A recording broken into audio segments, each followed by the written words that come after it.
Hey, I'm here with Peter Vimas, and where we are is at the old archaeological site just by the old theater, which is just behind us. We're going to go visit that in a minute. But if you look behind us, we're going to walk over here.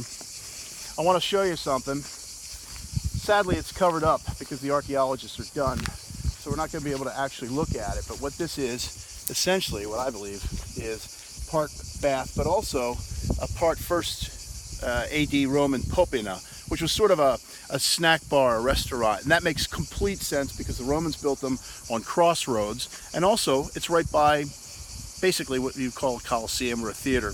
And if you look at what we do when we go to football games, obviously there's restaurants and bars all over, and that would have been exactly what we would have seen here. Now, a Roman popina would have been an interesting little place because you would have walked in and you would have ordered food just like you do at a bar, and they would have brought it to you in already preformed bowls that were actually lodged into the bar itself. And food like cooked meat, fava beans is what's on the menu based on, we only know this from the graffiti in Pompeii. So this is what this was, but what Peter and I are doing right now, just sort of having a lark here, is this was a rubbish pit or a rubbish dump that was part of the theater complex and probably part of the restaurant. And what Peter and I are doing is just going through the rubbish pit here, and you can see everything's stacked in. Now, this is not a natural formation of rock. You can see it's cluttered with bone fragments from some first century AD Roman meal. You've got lots and lots of pot shards, lots of well, in this case, here's a pot handle. You can actually see how it's put together here, and you can actually see the thumbprint in what was then the wet clay where the potter actually made it. We'll put that back.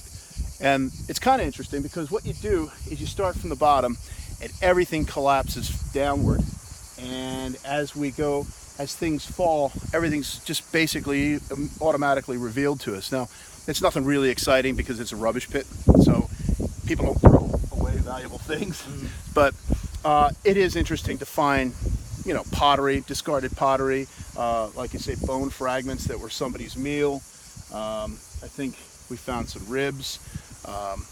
Anyway, we're just having a little fun today, aren't we? We are. And next we're going to go over to the Colosseum because that is really interesting. What we can do is actually look at some Roman inscriptions that are still in the marble on the ground over there. But right now we're going to carry on digging through the rubbish pit.